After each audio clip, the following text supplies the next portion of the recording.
De la résidence Henri Sélier depuis 1985. À cette époque-là, sur 100 000 logements, il n'y avait que 45 logements occupés. C'était un peu le ghetto, quand même.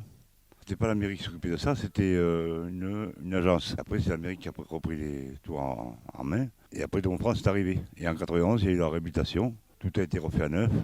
Vu que le loyer n'était pas trop cher, ça allait. Je m'appelle Daniel. J'habite la résidence depuis 25 ans. J'adore ma résidence. Je suis très bien. Elle est bien desservie. Elle est pratique, question transport et tout ça. Nous sommes bien cernés. Il y a beaucoup d'espaces verts.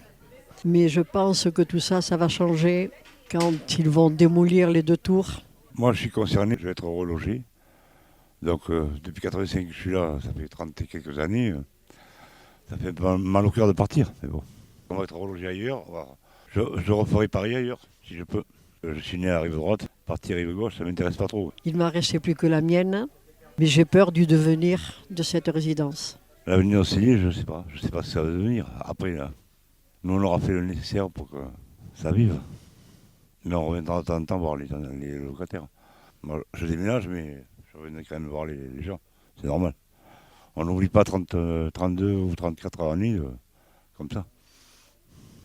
Je ne sais pas, ils vont construire des maisons, ils vont construire des hôtels pour des jeunes travailleurs, ils vont construire plein de choses tout autour. Donc j'ai peur que l'on n'ait plus notre liberté d'action de maintenant. Et puis bon, on verra bien après, on verra bien. Hein. Mais c'est vrai que j'ai pas envie de partir d'ici, quoi. Puis ils vont faire la rénovation de notre bâtiment. Ils ont regardé les 3 tours, les réhabilités et tout, ça aurait été mieux. Je trouve dommage qu'ils démolissent. Quand il y a eu l'habitation de Dom France, ils ont fait une salle, alors qu'avant on n'en avait pas. Donc on faisait des repas, des lotos, plein d'animations, quoi. Il y avait ici monsieur et madame Cubera, qui étaient l'âme de la résidence, surtout monsieur. Et nous avons fait ici des fêtes énormes. Il y avait des grandes fêtes, des voyages, il y avait beaucoup de choses. Et puis après, il est parti, malheureusement, il est décédé. Madame a essayé de reprendre, c'était pas facile. Mais on est derrière elle quand il y a quelque chose, on est derrière elle quand même. Et voilà, donc maintenant, c'est un petit peu au point mort, heureusement.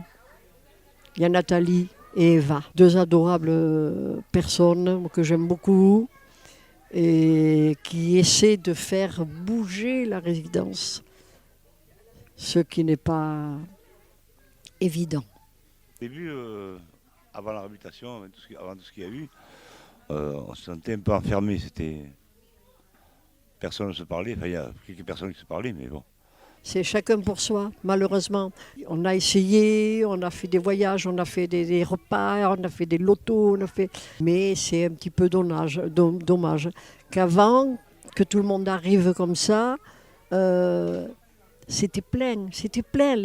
Quand il y avait des repas et tout ça, c'était plein. Et puis après, chacun reste chez soi, donc on ne peut pas aller contre, hein. On a essayé de leur dire, de leur demander, on a même à la limite de s'intéresser à ce qui se passe dans la résidence. On ne bouge pas beaucoup non plus, alors donc bon, je sais pas. Là après, c'est plus mon affaire, je veux dire, voilà. C'est dommage, hein, c'est dommage. Par contre, il y a des personnes qui sont extrêmement gentilles. Hein. Il faut laisser Célier comme il est, vous l'améliorer, vous le rénovez entièrement, mais vous gardez Célier. Célier ne doit pas mourir.